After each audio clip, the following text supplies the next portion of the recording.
పటంచెరు నియోజకవర్గంలోని అమీన్పూర్ మున్సిపాలిటీ పరిధిలో ఉన్న బీహెచ్ఎల్ చౌరస్తా నుండి బందం కొమ్ము వయ అమీన్పూర్ వరకు కొత్త రోడ్డు నిర్మించాల్సిన ఆవశ్యకతపై స్థానిక పార్లమెంట్ సభ్యులు మాధవనేని రఘునందన్ రావు పర్యటించారు. ఈ పర్యటనలో ఆయనతో పాటు HMDA commissioner Karnan, zonal commissioner మరియు బీజేపీ రాష్ట్ర కార్యవర్గ సభ్యులు ఎడ్ల రమేష్ పాల్గొన్నారు. ఈ ప్రాంతంలో రోడ్డు సరిగా లేకపోవడం వల్ల స్థానిక ప్రజలు, వర్తక వాణిజ్య వ్యాపారులు మరియు సాఫ్ట్వేర్ ఉద్యోగులు పడుతున్న ఇబ్బందులను దృష్టిలో ఉంచుకుని ఈ పర్యటన చేపట్టారు. రోడ్డు నిర్మాణంతో ట్రాఫిక్ సమస్యలు తగ్గుతాయని, ప్రయాణ సమయం ఆదా అవుతుందని వారు అభిప్రాయపడ్డారు. పర్యటన అనంతరం వారు మీడియా సమావేశంలో పాల్గొన్నారు. రోడ్డు నిర్మాణానికి తక్షణమే చర్యలు తీసుకుంటామని హామీ ఇచ్చారు.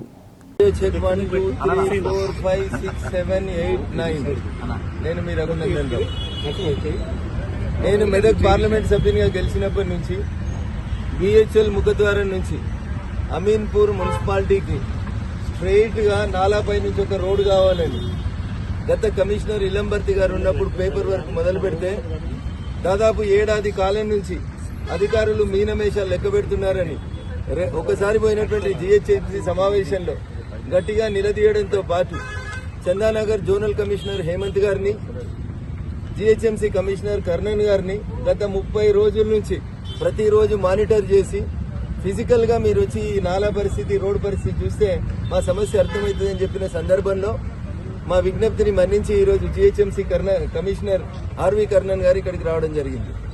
రింగ్ రోడ్ సమీపంలో ఉన్నటువంటి సుల్తాన్పూర్ మెడికల్ డివైజెస్ పార్క్ ఏదైతే ఏరియా ఉందో దానికి బీహెచ్ఎల్ చౌరస్తా నుంచి నేరుగా కనెక్టివిటీ 10 నుంచి 15 నిమిషాల్లో రీచ్ అవడానికి ఉన్నటువంటి ఈ కనెక్టివిటీని చిన్న చిన్న ఎంక్రోచ్మెంట్స్ ఉన్నాయని, నాలా ఉందని చెప్పి చాలా సంవత్సరాల నుంచి జీహెచ్ఎంసీ, హెచ్ఎండిఏ టేకప్ చేయకపోవడం వల్ల ఈ ప్రాంతంలో ఉన్నటువంటి సాఫ్ట్వేర్ ఉద్యోగులకి, కొత్తగా వస్తున్నటువంటి కాలనీలో ఉండే ప్రజలకి తీవ్ర ఇబ్బందులు అవుతున్నటువంటి విషయాన్ని ఇప్పుడు ఆర్వి కర్ణన్ గారిని ఫిజికల్ గా రోడ్డు మీదకి తీసుకొచ్చి చూపించడంతో పాటు బీహెచ్ఎల్ చౌరస్తా మెయిన్ రోడ్ మీద ఉన్నటువంటి నాలా 4 కానాలు ఉంటే 4 ఓపెనింగ్స్ ఉంటే 3 ఓపెనింగ్స్ మట్టితో మూసుకుపోయినాయి. ఒకటే ఓపెనింగ్ ద్వారా నాలాలో నీళ్లు పోతున్నాయి. దీనివల్ల ఏమైతుంది, వర్షం పడ్డప్పుడల్లా కానుకుంట కాలనీలో ఉన్న ఇళ్లకి నీళ్లు వస్తా ఉన్నాయి, హైవే బ్లాక్ అయ్యేటువంటి పరిస్థితి వస్తుంది. కాబట్టి ఈ నాలాలను ఎంకరేజ్ చేస్తూ చేసినటువంటి కన్స్ట్రక్షన్స్ ని తొలగించడంతో పాటు బీహెచ్ఎల్ చౌరస్తాలో ఉన్నటువంటి జాతీయ రహదారికి అమీన్పూర్ సుల్తాన్పూర్ డివైజ్ పార్క్ ని నేరుగా కనెక్ట్ చేసే విషయం లోపల ఒక 100 కోట్ల రూపాయలు శాంక్షన్ చేసి 100 రోజులలో ఈ రోడ్డు నిర్మాణం పూర్తి చేయాలని చాలా స్పష్టంగా జీహెచ్ఎంసీ కమిషనర్ గారి మీద గత 4 రోజుల నుంచి ఒత్తిడి పెట్టడం జరిగింది. మా ఒత్తిడికో, మా విజ్ఞప్తికో మన్నించి ఈ రోజు వచ్చి వారు ఫిజికల్ గా ఎగ్జామిన్ చేసినారు. 100 రోజులలో ఈ ఎంకరేజ్మెంట్స్ అన్ని తొలగించి ఈ ప్రాంతం లోపల ఉన్న రోడ్డుని నేరుగా బీహెచ్ఎల్ చౌరస్తా కల్పేందుకు ప్రయత్నం చేస్తామని కమిషనర్ గారు హామీ ఇవ్వడం జరిగింది. 100 రోజులలో ఈ పని పూర్తి కాని పక్షం లోపల ఖచ్చితంగా అవసరం ఉంటే ఒక ధర్నా కూర్చొనైనా ఇది సాధిస్తాం. అమీన్పూర్ కి స్ట్రేట్ రోడ్ సాధిస్తాం. నేషనల్ హైవేకి ఉన్నటువంటి ఎంకరేజ్మెంట్స్ ఏవైతే నాలాను ఎంకరేజ్ చేసిండ్రో ఆ ఎంకరేజ్మెంట్స్ అన్ని తొలగించి నాలా ద్వారా వచ్చినటువంటి వర్షపు నీరు, డ్రైన్ నీరుని అన్నింటినీ కూడా సెపరేట్ గా పోయేలాగా చేస్తామని చెప్పి ఈ సందర్భంగా ఈ ప్రాంత ప్రజానికానికి, అమీన్పూర్ మున్సిపల్ ప్రజలకి, బీహెచ్ఎల్ చౌరస్తాలో ఉన్నటువంటి వర్తక వ్యాపార వాణిజ్య మిత్రులందరూ కూడా ఈ సందర్భంగా తెలియజేస్తూ ఈ పని సాధ్యమైనంత తొందరగా చేస్తామని చెప్పి ఈ సందర్భంగా మీ ద్వారా ప్రజలకు తెలియజేస్తాం.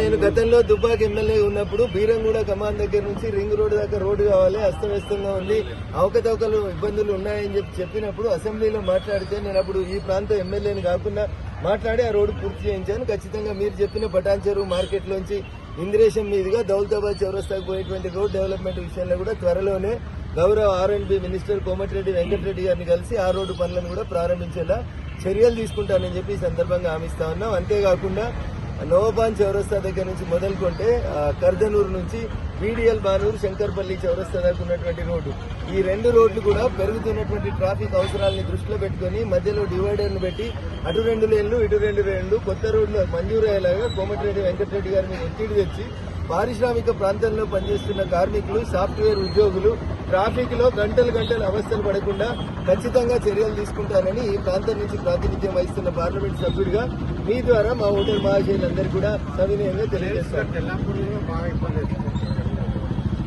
మాట్లాడదాం.